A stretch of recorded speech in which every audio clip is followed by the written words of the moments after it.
아주 멋진 영화 좋아하시는 분들은 개봉하자마자 바로 영화관부터 가시더라고요.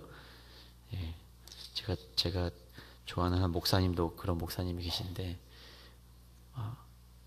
무조건 개봉하면 달려가서 영화를 보십니다. 그리고 나서 저희한테 이렇게 얘기하시는 거예요. 이 영화는 꼭 가서 보라고. 이거는 꼭 봐야 된다고.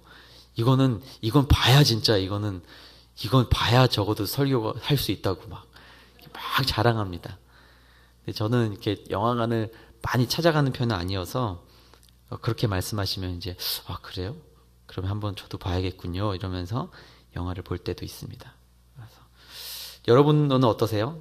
좋은 영화나 연극을 보면 다른 사람에게 막 소개하고 싶으시죠? 네, 그래서 막 같이 보러 가기도 하고 아니면 소개하기도 하고 상대방한테 가서 꼭 보십시오 이렇게 말씀하기도 하겠죠. 그리고 여러분 드라마도 마찬가지죠. 드라마 그렇죠. 이번 드라마 내가 1회 2회 봤더니 너무 재밌더라. 이 드라마는 내가 본방을 사수해야겠다 그러면서 그렇죠. 이 드라마 꼭 보라고 너무 재밌다고 막 그렇게 말할 때가 있죠. 여러분이 그렇게 뭔가를 권할 때 가서 꼭 보십시오 이렇게 말할 때 뭐 줄거리나 배경이나 뭐 출연자들 배우들에 대해서 장황하게 설명하시나요? 그러지 않죠. 내가 보고 감동을 받으면 그것 때문에 그냥 말하는 거예요. 이것은 줄거리가 이러이러하니 배경이 이러하고 어떤 배우가 이렇게 나와서 이런 연기를 하니까 너무 재밌다. 그래서 꼭 보십시오 이렇게 말하는 것보다 그냥 진짜 재밌다. 이건 그냥 꼭 봐. 이렇게 말하죠. 이게 확실한 의사 전달의 표현일 수 있기 때문입니다. 그리고 이런 경우도 있죠, 여러분. 어떤 사람과 어떤 주제에 대해서 막 얘기를 하다 보면 이거는 분명히 내가 생각할 땐 명백한 사실인데 이게 이상하게 어떤 자신의 왜곡된 신념에 빠져가지고 막 우기는 사람들 있죠, 그렇죠? 진짜 막 가슴을 치는 거죠, 막 이게 무슨 소리 하냐고, 이게 무슨 말도 안 되는 그런 주장을 하냐고. 그러면서 나중에 이렇게 얘기하죠. 당신 정 못 믿겠으면 와서 한번 보라고. 그게 맞는 말인지 틀린 말인지. 여러분 왜 이렇게 말할까요? 왜 우리가 이렇게 말할까요? 전달을 할까요?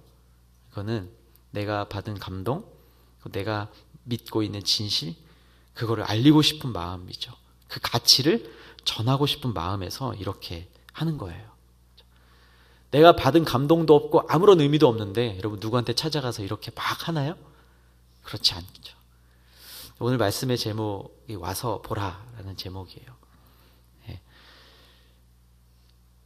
나도 예수님을 만났는데 누군가에게 와서 보라라고 전하려면 우리가 그 진실이 뭔지 그리고 그분이 나에게 어떤 의미가 있는지 내가 어떠한 감동을 받았는지를 알게 된다면 여러분 말리지 않아도 아무도 시키지 않아도 와서 보라 이런 말이 저절로 나오는 거예요.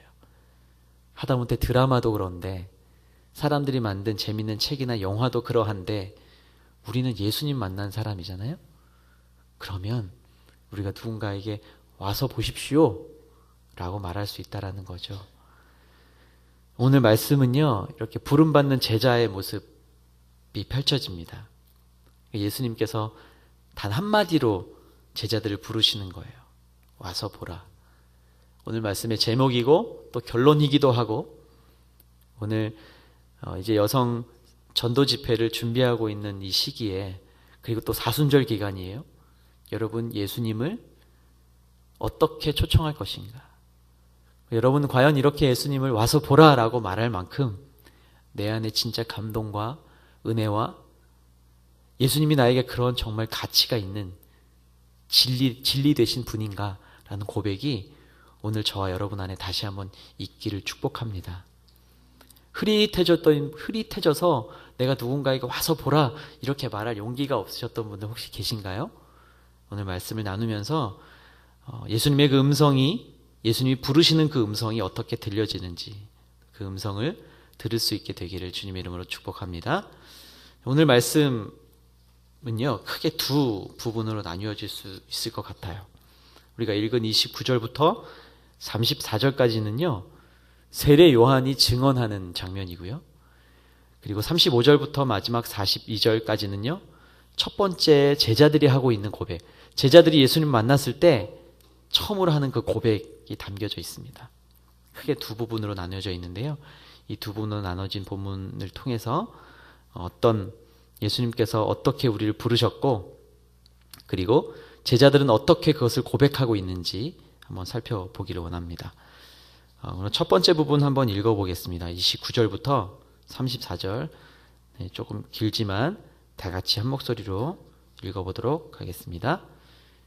다음 날 요한은 예수께서 자기에게 다가오시는 것을 보고 말했습니다.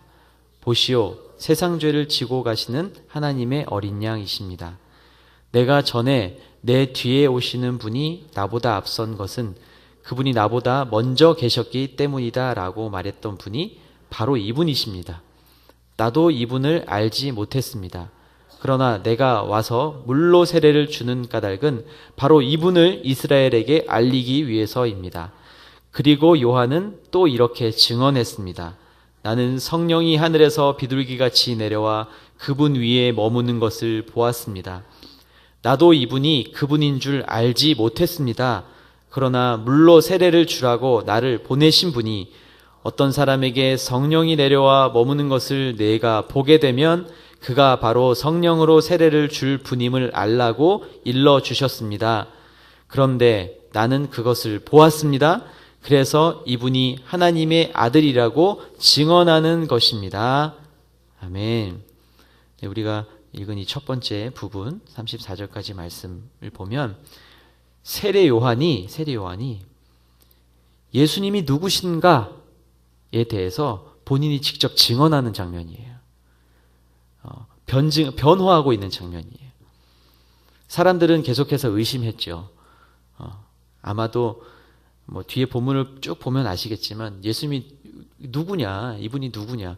이 요한복음 말씀은 그렇죠?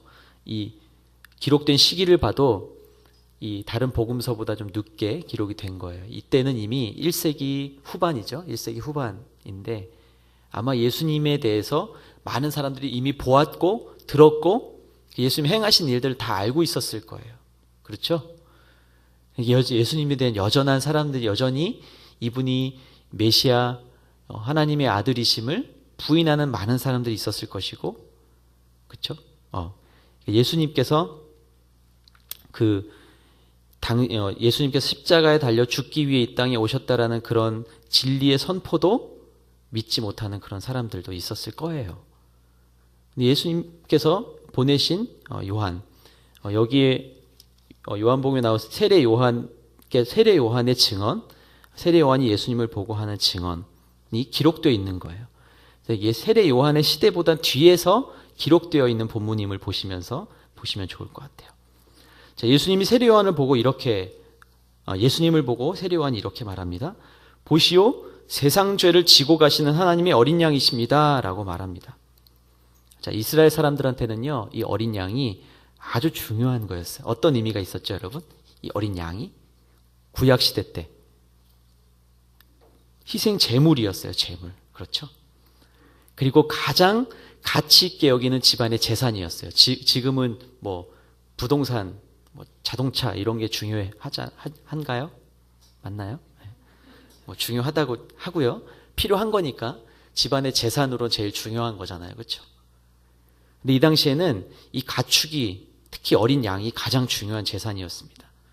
왜냐하면 희생 제사에 쓰이는 제물이기도 하였고요. 그리고 또 어떤 의미가 있죠? 어린 양을 잡아서 그 피를 문설주에 바르는 유월절 의식에 있어서 아주 중요한 거였죠. 그렇죠? 장자의 죽음을 면했던 어린 양. 자, 구약시대 때부터 이스라엘 사람들에게는 이런 의미가 있었어요. 근데 복음서나 바울 서신을 보면 공통적으로 이 예수님이 유월절 어린 양으로 십자가를 졌다라고 말합니다. 자, 지금 세례 요한의 증언이 바로 그런 거예요.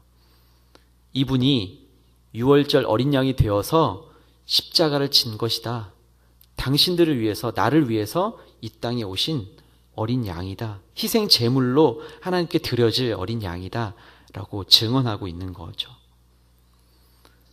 30절 말씀에 보면 어떻게 말합니까? 내 뒤에 오시는 분이 나보다 앞선 것은 그분이 나보다 먼저 계셨기 때문이다 라고 말했던 분이 바로 이분이십니다 라고 말하는 거예요. 세례 요한은 이 분이 나보다 먼저 계셨다라고 말하면서 내가 세례를 주는 이유도 바로 이분을 이스라엘에 알리기 위함이다라고 이야기하는 거죠. 여러분, 우리가 예수 믿고 구원받고 우리가 해야 될 일, 제일 중요하게 해야 될 일이 뭘까요? 예수님 전하는 일이라는 거예요. 예수님 전하는 일. 내가 예수님을 앞서서 내가 예수님의 갈 그 길을 예비하러 온 사람으로서 내가 물로 세례를 주는 이유는 내가 이분을 이스라엘에게 알리기 위함이다라고 이야기하는 거죠. 내가 그렇게 외치면서 말했던 분이 바로 이분이요, 나보다 앞서서 오셨고 내가 신발끈을 풀 자격도 없는 그분입니다. 나도 원래는 이분이 그분인 것을 몰랐습니다. 무슨 의미죠? 내가 이분이 그분인 줄 몰랐습니다. 나도 성령으로 세례 주는 분임을 나도 몰랐습니다. 여러분 태어나면서부터 예수님 아셨어요? 모르셨잖아요. 저는 모태신앙이에요. 태어나면서부터 교회는 다녔지만 예수님 몰랐어요. 예수님에 대해서 들었죠. 부모님을 통해서 열심히 듣고 교회도 열심히 나갔고 열심히 봉사했어요. 근데 저도 본래 그분이 그분인 줄을 몰랐던 거죠. 근데 하나님께서 나에게 그분임을 일러주셨다. 지금 세례 요한은 계시가 임했다라는 걸 이야기하고 있죠.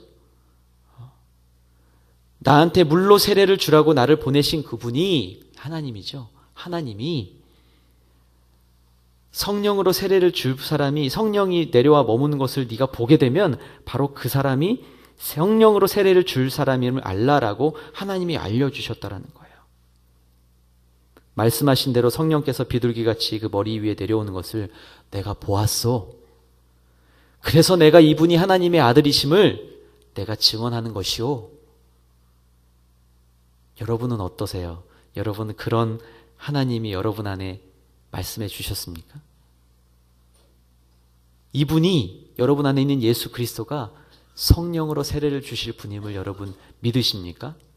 여러분 그분을 만나셨습니까? 만나셨다면 여러분도 이렇게 외치셔야 되는 거예요. 나도 본래 그분이 그분인 줄 몰랐어.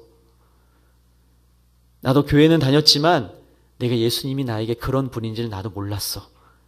그러나 하나님께서 나에게 알려주셨습니다.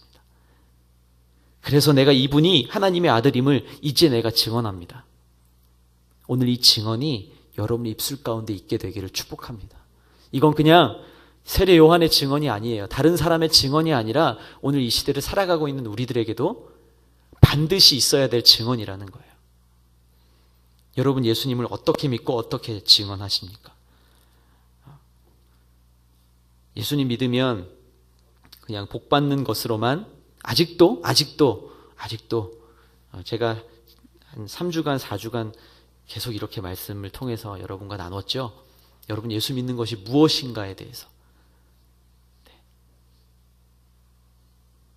나와서 예수님께 부르짖어 기도하는 것이 어떤 의미가 있는 것인지에 대해서 여러분 예수님을 어떻게 믿고 어떻게 여러분 입술로 여러분 이웃에게 증언하십니까? 그냥 교회 가니까 좋아. 그것도 좋죠. 물론 예수님 모르는 분들에게는 예수천당 불신지옥 이렇게 이제 하기가 더 어려운 것 같아요. 그렇죠? 저도 그런 분들 보면 부담스러우니까요. 입으로만 예수천당 불신지옥 외치는 것도 이제 너무 어려운 시절이 되어버렸습니다. 그런데 참 안타까운 현실이에요. 어쨌든 이거는 우리가 알아야 될 현실이니까요. 각자 소견에 오른 대로 예수님을 말하는 사람들이 너무 많습니다. 예수님이 이러이러한 사람이야. 예수님이 이런 분이야. 예수 믿으면 이렇게 돼. 자기 소견에 오른 대로 예수님을 전하는 사람들이 너무 많습니다. 여러분 예수님 믿는 것이 무엇입니까? 여러분 예수님 믿으면 어떻게 되실 것 같으세요?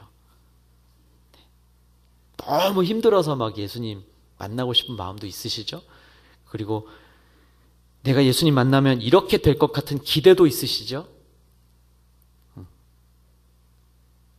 내가 예수님 앞에 나오면 나의 삶이 360도 휙 바뀔 것 같은 그런 어떤 바람이 있으시잖아요. 그렇죠? 저도 있거든요. 주님 좀 이렇게 해주셨으면 좋겠습니다. 이렇게 좀 해주시죠. 제가 이렇게 기도하겠습니다.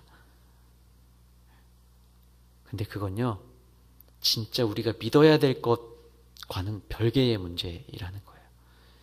여러분, 전도하고 싶은 분들 마음에 품고 지금 기도하고 계시죠?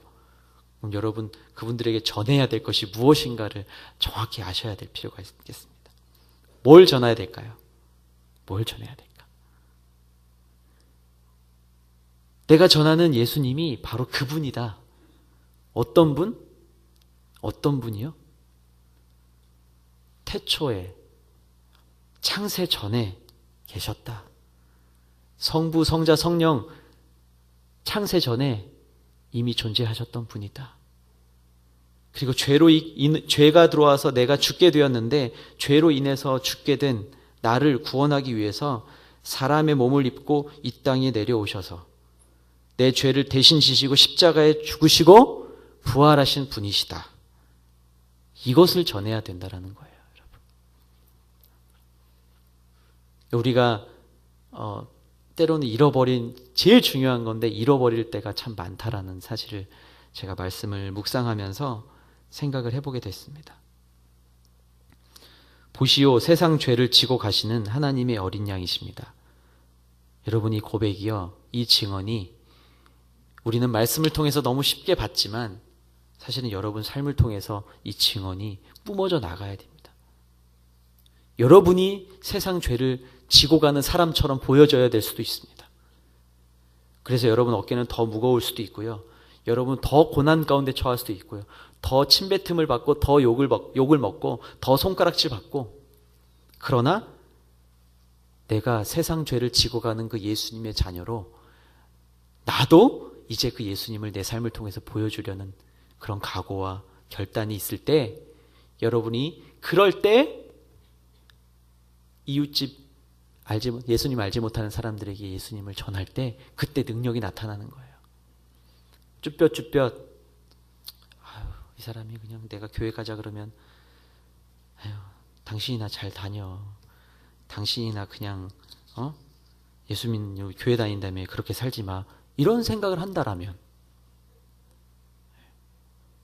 저도 그런 말 들을 때가 있었거든요. 굉장히 부끄럽지만. 선배도 교회 다녀요?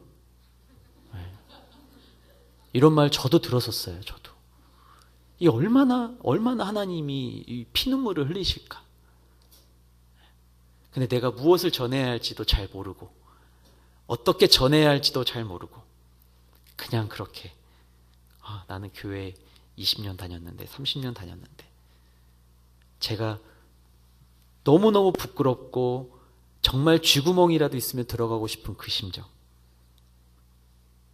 그러나 반대로 내가 그것들을 기꺼이 받을 수 있는, 물론 그것을 기쁨으로 받아야 한다라면 내가 그것을 받을 만한 합당한 모습과 그릇이 만들어져야겠죠. 근데 그때는 그만한 그릇이 안 되었어요. 그렇지. 그래. 제가 볼 때는 내가 교회 다니지 않는 사람 같아 보였겠구나. 그런 생각만 가득했었어요. 그리고 부끄럽기만 했어요. 그런데 내가 진짜 예수님을 만나고 난 뒤에는 누군가가 내가 예수님을 전할 때, 교회를 욕하고 핍박할 때 오히려 더 담대하게 얘기할 수 있게 되었어요. 물론 그런 어려운 모습도 있죠, 교회에. 네, 충분히 그렇게 이해가 됩니다. 그런데 진짜 그곳에 진짜 진리가 있습니다. 그곳에 진짜 생명이 있습니다. 라고 말할 수 있는 용기, 여러분 이런 용기를 가져야 됩니다. 가질 수 있게 되기를 축복합니다. 보시오, 세상 죄를 지고 가시는 하나님의 어린 양이십니다. 오직 예수님만이 본질이십니다. 예수님만이 우리 삶의 조건이 되어야 합니다, 여러분. 어떤 것도 우리가 드리는 이 예배의 동기가 될 수 없습니다. 그리고 우리가 하는 어떤 프로그램도 예수님보다 앞설 수가 없습니다. 큐티, 1대1, OBC 너무너무 중요하죠. 우리가 자라가기 위해선 반드시 필요한 겁니다. 그런데 여러분, 그런 것들보다 예수님이 앞서가셔야 되는 거예요. 여러분 잘 한번 생각해 보십시오. 여러분의 섬김, 내가 예배드리고 내가 교회에서 여기 찬양팀도 계시죠. 여러 가지 모양으로 교회를 섬길 때 내가 뭐가 앞서가고 있는가 여러분 계속 살펴보아야 할 줄로 믿습니다. 우리의 직분도, 우리의 신앙의 연수도, 우리가 드리는 헌금도 예수님을 증언하지 않는다면요, 다 배설물 같은 거예요. 저도 마찬가지. 직함만 가지고 교회의 권위로 주어졌다고, 목사라고, 그러나 예수님이 앞서가지 않는다면, 예수님이 증언되지 않는다면 저는 당장이라도 이 단을 내려가야 되는 거예요. 그렇게 두렵고 떨리는 마음으로 서지 않는다면 우리가 가지고 있는 모든 것이 다 배설물로 여김받을 것입니다. 사도 바울이 그렇게 고백하잖아요. 예수 그리스도가 아니고서는, 내가 그리스도를 위한 것이 아니고는 모든 것이 다 배설물이다. 열심히 예수님을 물론 입으로도 증언할 수 있어요. 그러나 그것이 의미가 없고, 열심히 증언하지만 진짜 법정에 섰을 때 증거로 채택되지도 않는, 재판관이 거들떠보지도 않는 그런 증언이라면 우리는 어떤 의미도 찾지 못할 거라고 생각합니다. 여러분, 무엇을 전하며 사시겠습니까?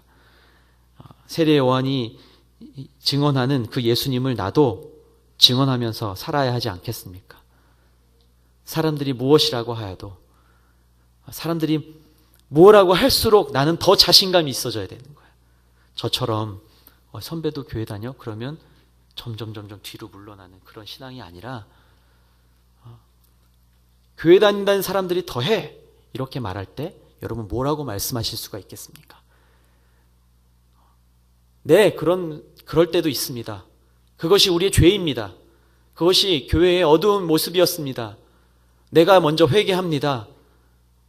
그러나 교회 안에, 예수 그리스도 안에 생명이 있습니다. 나는 그것을 증언할 수밖에 없습니다. 여러분, 이렇게 담대하게 이야기할 수 있어야 되지 않을까요?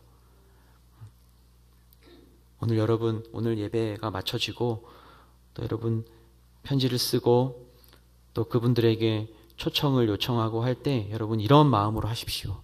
담대하게, 그러나 사랑으로, 나의 모습 통해서 예수님이 증언될 수 있는 삶으로.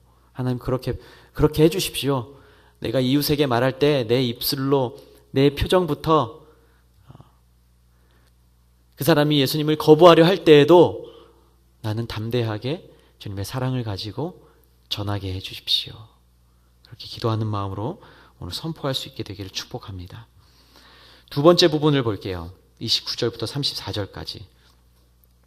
40 아니죠. 첫 번째 부분이죠. 두 번째 부분.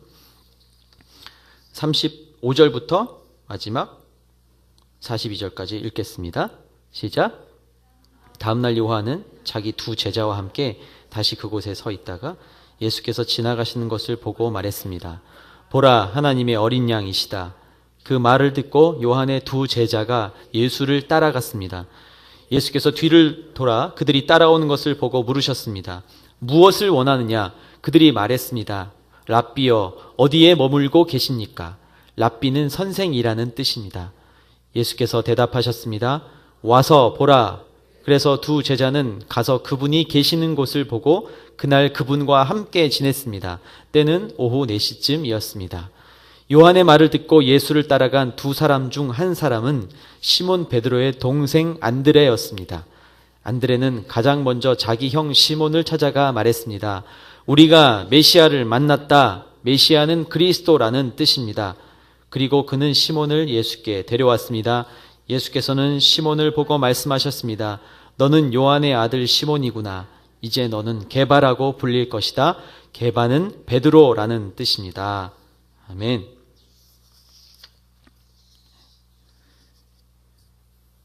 자, 요한은 이제 자기 두 제자와 함께 있다가 예수님께서 지나가시는 것을 보고 말했죠. 보라, 하나님의 어린 양이시다. 자, 이 말을 듣고 요한을 따르던 두 제자가 어떻게 됐을까요? 예수님을 따라갔습니다. 요한이 자기를 따르던 제자가 보라, 하나님의 어린 양이시다 그러니까 요한의 두 제자가 예수를 따라갔대요. 생각해 보십시오. 그때 예수님이 따라오던 이 두 제자에게 물으셨어요.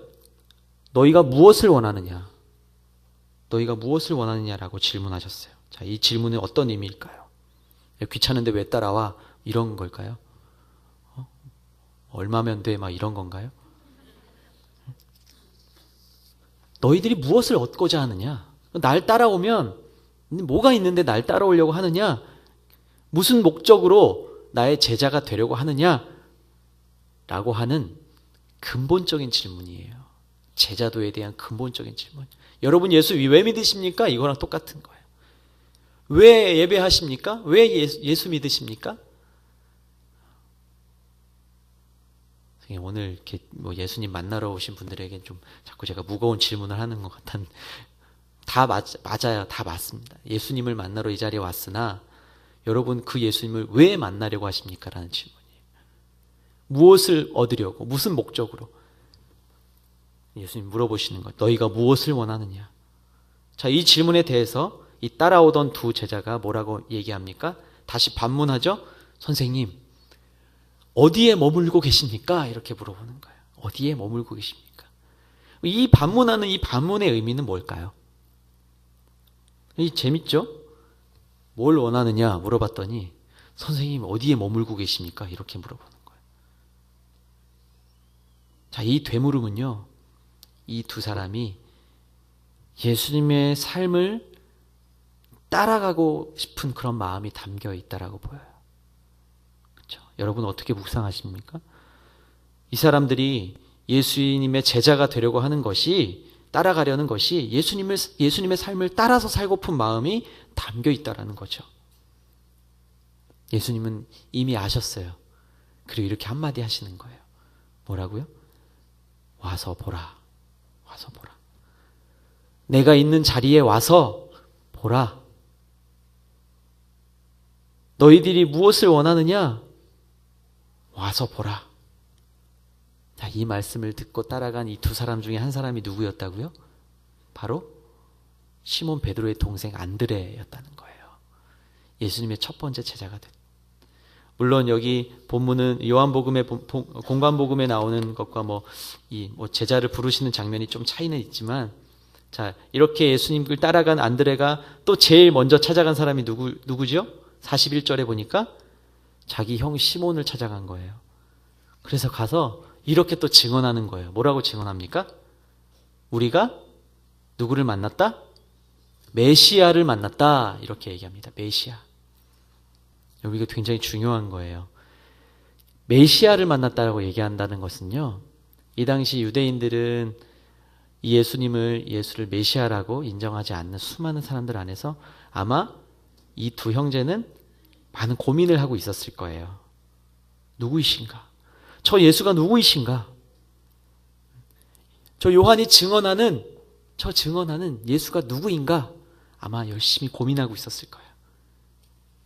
근데 그 예수님이 와서 보라 라는 그 말 한마디를 듣고 이 안드레가, 아, 그래, 진짜 하나님의 아들이시구나. 이 고백을 지금 형한테 찾아가서 하고 있는 거예요. 우리가 메시아를 만났다. 메시아는 그리스도라는 뜻입니다. 라고 나오죠. 구원할 자라는 뜻이에요.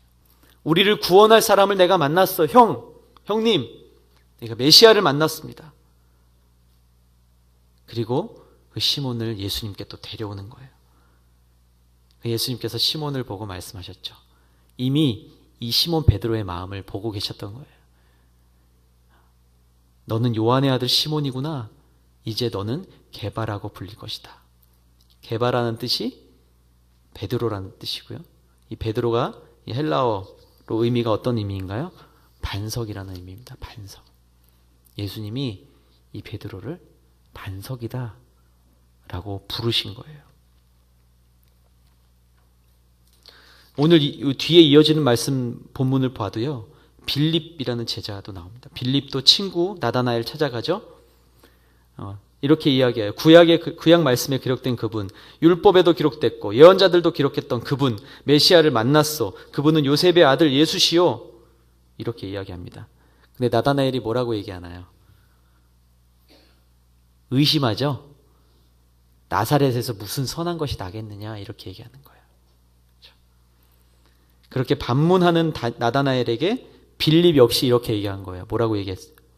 와서 보라. 와서 보라. 이게 짧은 말 한마디지만 여러분 이게 어떤 의미를 갖고 있는지, 어떤 고백이 담겨 있는지 여러분 한번 잘 살펴보시길 바랍니다. 묵상해 보시길 바랍니다. 와서 보라. 그리고 어떤 일이 일어나나요? 예수님께서 이미 아시고 내가 무화과 나무 아래 있던 너를 이미 보았다. 그렇죠? 이미 아시고 나다나엘을 부르신 거예요. 빌립이 너를 부르기 전에 네가 무화과 나무 아래 있을 때 내가 보았다. 그리고 나다나엘이 이렇게 고백하는 거예요. 당신은 하나님의 아들이시며 이스라엘의 왕이십니다. 49절에 고백합니다. 여러분 이 고백이 그냥 쉽게 일어나는 고백일까요? 아닙니다. 예수님께서 제자를 부르실 때 하신 말씀 와서 보라. 여러분 이 말씀을 꼭 기억하셨으면 좋겠습니다. 여러분이 무엇을 내 마음에 품고 예수님이 누구이시며 어떤 분이신지를 명확하게 고백하고 그분을 와서 보십시오. 교회에 대해서 들리는 안 좋은 소식들, 때로는 예수 믿는 사람들을 향한 공격과 핍박들, 여전히 나도 때로는 의심이 일어나고 왜 이래야만 하지? 왜 이런 어두운 모습이 있어야만 하지? 예수 믿는 사람들이 왜 저래야 하지? 그런 것들도 여러분 뛰어넘을 수 있기를 바랍니다. 예수님께서 제자를 부르실 때 하신 말씀 와서 보라. 예수님은 당신이 하시는 일을 일일이 설명할 필요도 없었어. 그 일에 대해서 그 의도를 새삼 깨우쳐 줄 필요도 없다고 여기셨어요. 그저 와서 보기만 하면 예수님이 어떤 분이신지는 물론이고 그분이 행하시고 계획하신 일들도 다 알 수 있게 된다. 그러니 와서 보십시오. 라고 말씀하신 거예요. PPT를 한번 보여주시죠. PPT 화면 한번 보여주시죠. 제가 좋아하는 거 저번에 말씀드렸죠, 여러분. 전 차를 좋아합니다. 좋은 차를 좋아합니다. 아마 예수님이 이 자리로, 하나님이 이 자리로 부르지 않으셨다면 저도 막 좋은 차 타려고 막 그러고 있었을 거예요. 네. 좋은 차 타는 걸 뭐라고 말씀드린 게 아니라 그냥 제가 좋아한다는 말씀을 드리는 거예요. 이게 세계에서 지금 제일 비싼 차예요. 적어도 저희가 탈 수 있는 차 중엔 제일 비싼 차예요. 네, 아시는 분은 막 모델명도 아시더라고요, 이거. 네, M사에서 나온, 네, 메리 크리스마스사에서 나온, 네, 차예요. 제가 좋아하는 차인데요. 저 모델은 아마 한 6, 7억 정도 하는 차로 제가 알고 있어요. 근데요, 여러분, 이제 내부는 이렇게 돼 있답니다. 이렇게 돼 있고요. 그냥 보시라고 그냥 제가 준비했습니다. 저도 그냥 보는 거예요. 저도 이걸 보면서 제가 탐욕을 품거나 그러지 않아요. 그냥 저는 좋아해서 그냥 봐요. 제게 주신 지금 제가 타고 다니는 차도 너무 감사하고요. 네. 이건요 나온 지 40년이 넘은 차예요. 근데 이게 실제로 운행하고 있는 차예요. 굴러다니는 차예요, 아직도. 자, 여러분 이 차나 뭐가 다를까요? 뭐가 다를까요? 차예요. 똑같이 차고요. 부품 개수도 비슷하대요. 부품 개수도. 오히려 이 차가 부품이 더 많대요. 네. 왜냐하면 전자장치가 많이 들어오고 해서 오히려 작은 부품 숫자는 더 줄었대요. 옛날에 이제 기계식 자동차였잖아요. 이런 옛날 차. 다 부식됐어요. 자, 근데 이 차나 다 썩어져 가는 차나 이 6, 7억 하는 차도요, 제 엄지손톱, 제 손가락만한 요만한 볼트 하나만 빠져도요, 핵심 부품 중에는 요 볼트 하나만 빠져도요, 이 차는 바로 멈춥니다. 예. 저 어떤 부품인지는 저는 알아요. 뭘 빼면은 차가 작동을 못 하는지. 요만한 부품 하나가 빠져도요, 이 차는 안 굴러가요. 물론 이 차도 마찬가지예요. 손톱만한 부품 하나가 빠져도요, 이 차는 굴러갈 수가 없습니다. 차는요, 이 겉으로 보여지는 것이 중요한 게 아니라 엔진을 차가 차된 능력을 발휘하려면 엔진을 구동시키는 제일 중요한 부품이 제 기능을 하느냐가 중요합니다. 물론 저걸 이 두 가지 차를 타고 다니는 사람의 마음은 물론 다를 수 있어요. 근데 이 차가 차의 역할을 하려면요, 제일 중요한 부품, 손톱만한 부품, 핵심 부품 그 하나가 제대로 움직여줘야, 그런 부품이 15,000에서 2만 개 정도가 모여야 이 차가 움직여지는 거예요. 근데 우리는 사실은 제일 중요한 그 부품을 잃어버리고도 차가 움직이게끔 하려고 막 발버둥 치는 인생처럼 살아간다는 거예요. 대체할 수 있는 부품도 있을 거예요. 물론 있을 거예요. 대체할 수 있는 뭔가가 있을 거예요. 그러나 그 대체하는 부품은 처음에 이걸 만든 이 주인이 만든, 장인이 만든 그 부품만큼 기능을 못할 거라는 것이 분명합니다. 그렇죠, 여러분? 처음에 만들어진 모습대로, 처음에 부여된 가치대로 우리가 그 기능을, 그 역할을 제대로 감당하려면 제일 중요한 부품 하나가 빠져 있는지 안 빠져 있는지를 살펴야 된다는 거예요. 여기 사진 하나를 제가 준비했는데요. 지금 시골 장터에서 버스를 기다리고 있는 어르신들의 모습이에요.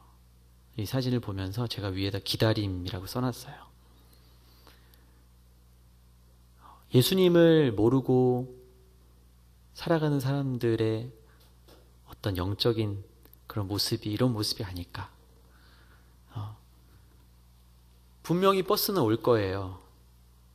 늘 운행하던 버스니까. 뭐 시간이 1시간 간격이든 1시간 30분 간격이든 버스는 올 거예요. 버스가 어디쯤 오나 고개를 쭉 내밀고 쳐다보고 있는 사람들. 그냥 기다리는 거예요. 막연하게.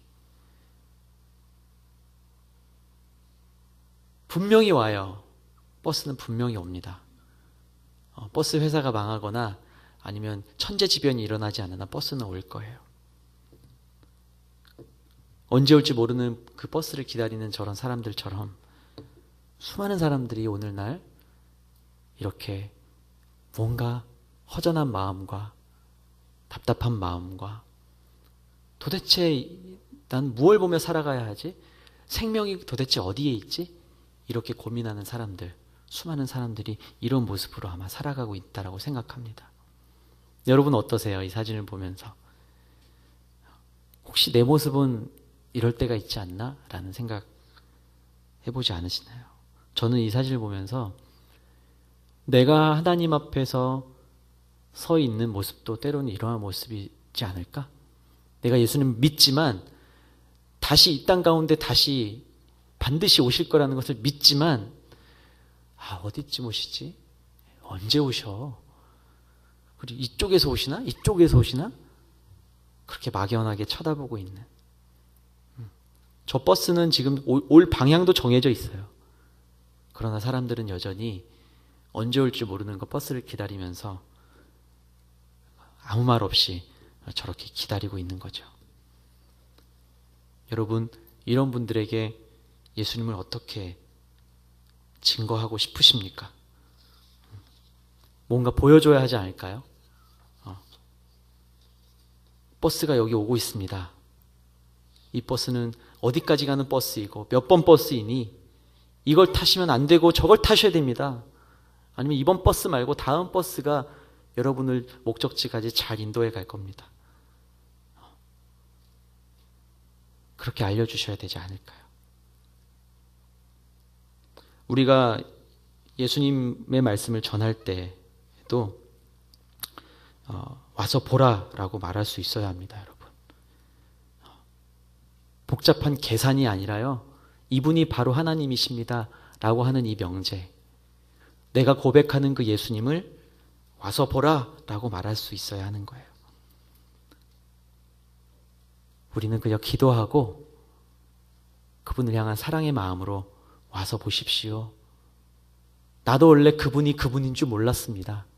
그럼 하나님께서 나를 깨닫게 해주시고 사랑으로 나를 감동하게 해주셔서 내가 알게 되었습니다. 당신에게도 소개합니다. 이분이 바로 하나님의 아들이십니다. 그 누구에게도 향해서도 예수님을 따라 사는 나의 모습이 이러합니다. 내 모습을 보고 예수님을 믿으십시오 라고 자신 있게 선포할 수 있어야 합니다. 이것이 성도의 삶입니다. 저도 부족해서 과연 그 모양이 어떠한 모양인가 여러분에게 자신 있게 말할 수 있을지 잘 모르겠습니다. 여러분 오늘 이 시간 한번 묵상해 보시기를 바랍니다. 예수님을 따라 사는 삶의 모습이 이러합니다. 이런 내 모습을 보고 예수님을 믿으십시오 라고 자신 있게 선포할 수 있는 그런 삶, 이것이 성도의 삶인 줄 믿습니다. 여러분, 이러한 성도의 삶은 세상의 많은 사람들로 하여금 예수님을 발견하고 그분께 돌아오게 할 수 있게 될 것입니다. 여러분 언제나 당당하십시오. 복음으로 구원을 얻은 자로 여러분 언제나 당당하십시오. 그리고 우리가 그런 진리를 발견한 이상 멈출 수 없습니다. 위축될 이유도 없습니다. 두려워할 까닭도 우리에게는 없습니다. 예수님께서 제자로 우리를 부르셨고 저와 여러분 곁에서 항상 함께 계심을 믿고 와서 보라 담대히 선포하는 우리 모두가 되기를 주님의 이름으로 축원합니다. 아멘. 함께 기도하겠습니다.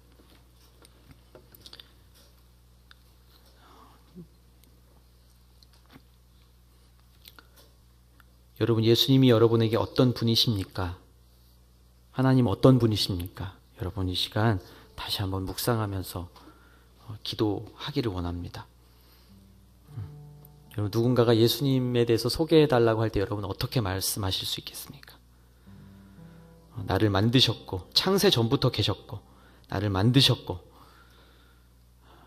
내가 죄를 지어 우리가 죽게 되었는데 이 땅에 죄가 들어와서 모두 죽게 된 우리들을 구원하기 위해서 사람의 몸을 입고 이 땅에 내려오셔서 내 죄를 대신 지시고 십자가에 죽으시고 그리고 다시 부활하신 예수님, 그 예수님 여러분 먼저 믿으십니까? 여러분 믿으셨다면 우리는 당연히 이제 그 예수님을 증거해야 합니다. 증언해야 합니다. 세상 죄를 지고 가는 하나님의 어린 양이십니다. 예수님이 본질이십니다. 예수님만이 우리 삶의 조건이 되어야 합니다. 세상에 많은 사람들이 자기가 원하는 대로 자기 입맛대로 예수님을 전하는데 우리는 우리의 생각과 우리의 의지가 아니라 우리가 예수님의 제자가 되었고 자녀가 되었고 어떤 것도 우리 삶의 동기가 아니라 예수님이 내 삶의 조건이자 내 삶의 동기가 됨을 온전히 선포할 수 있는 우리 모두가 되게 하여 주시옵소서. 나의 마음을 주님 앞에 올려드리며 우리가 온전히 주님을 다시 한번 십자가의 은혜를 다시 한번 붙잡는 귀한 하나님의 자녀가 될 수 있도록 인도하여 주시옵소서. 이 시간 우리가 마음을 모아서 함께 기도하겠습니다. 거룩하신 아버지 하나님 은혜를 감사합니다.